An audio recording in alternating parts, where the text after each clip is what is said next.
Baik, Assalamualaikum warahmatullahi wabarakatuh. Perkenalkan, nama saya Sri Fadila, NPM 21082626066, Angkatan 2021, semester 6, mahasiswi Fakultas Kedokteran Universitas Muhammadiyah Sumatera Utara. Adapun di sini saya akan mempresentasikan tugas blok kardiologi terkait dengan congestive heart failure atau yang bisa disingkat dengan CHF.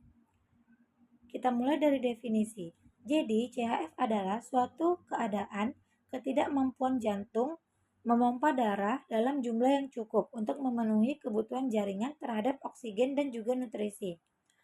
Adapun untuk etiologinya sendiri terdiri dari beberapa hal, yaitu ada kelainan otot jantung yang akan mengakibatkan menurunnya kontraktilitas jantung, kemudian ada aterosklerosis koroner yang akan mengakibatkan disfungsi miokardium karena terganggunya aliran darah ke otot jantung, kemudian ada hipertensi sistemik atau pulmonal yang nantinya akan meningkatkan beban kerja jantung dan mengakibatkan hipertrofi serabut otot jantung.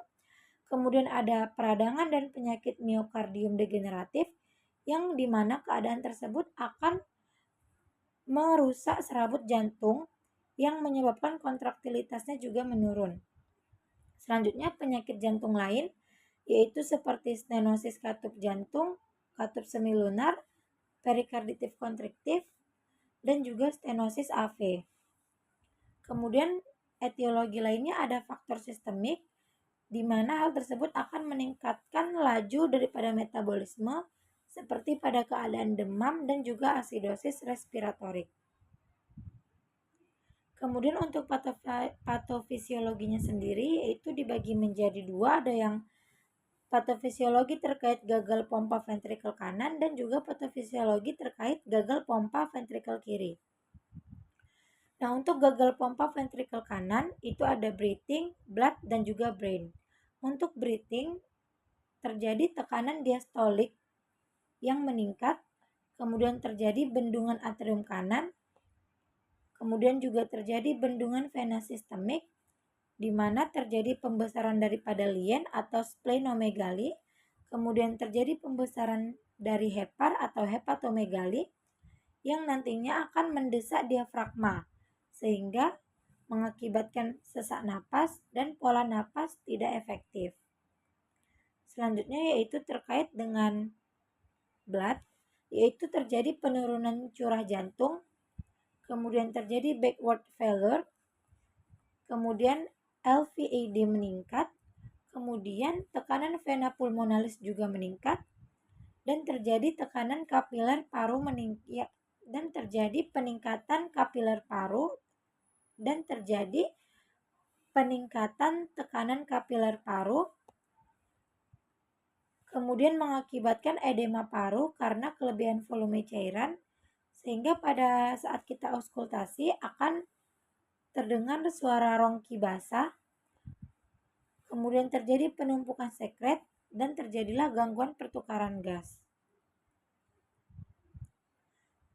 Selanjutnya yaitu terkait dengan brain, terjadi forward failure yang mengakibatkan suplai darah ke jaringan menurun, kemudian terjadilah penurunan oksigen ke sel, dan terjadilah perubahan perfusi jaringan.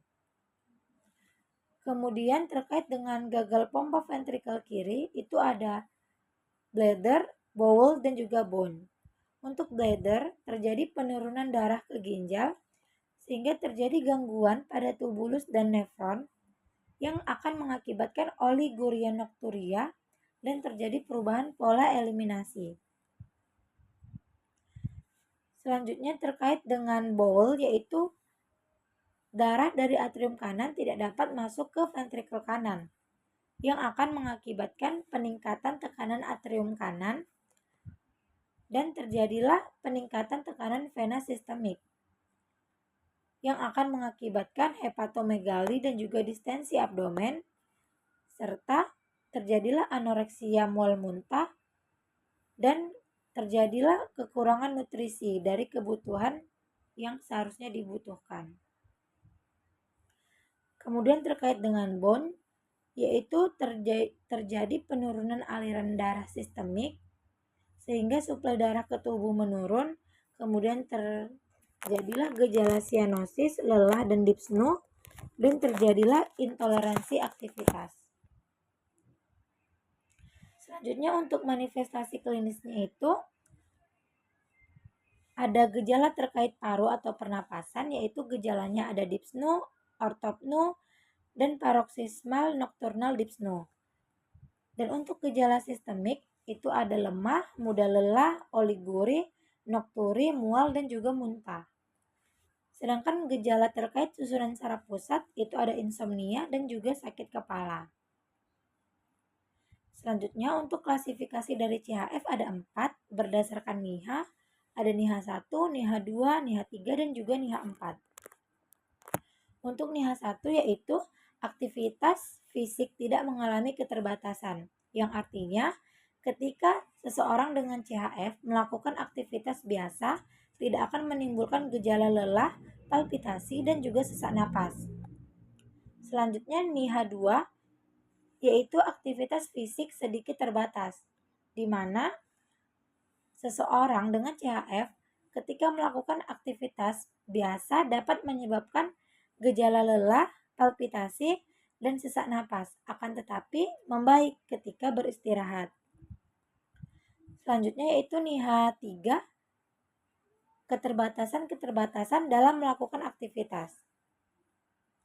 Maksudnya ialah ketika melakukan aktivitas yang sangat ringan, seseorang dengan CHF akan merasakan lelah, palpitasi, dan juga sesak napas. Kemudian NIHA 4, untuk NIHA 4 tidak dapat melakukan aktivitas karena ketidaknyamanan. Jadi, keluhan-keluhan seperti insufisiensi jantung atau sesak napas sudah dialami walaupun seorang dengan CHF tersebut telah istirahat atau sedang beristirahat.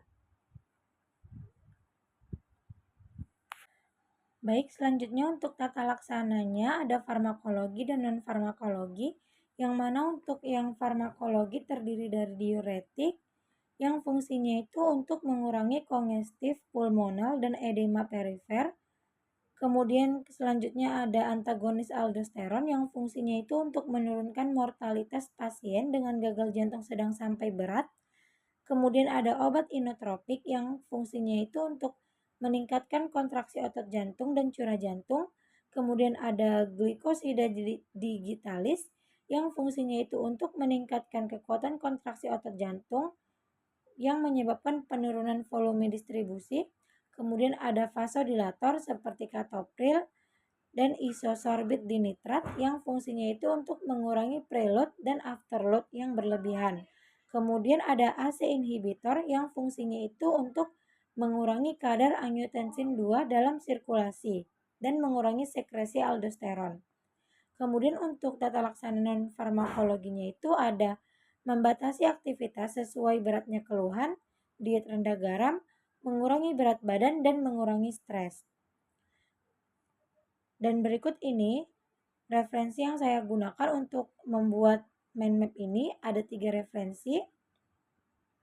Ada dari Indonesian Journal, ada American Heart Association atau AHA, dan ada Cleveland Clinic.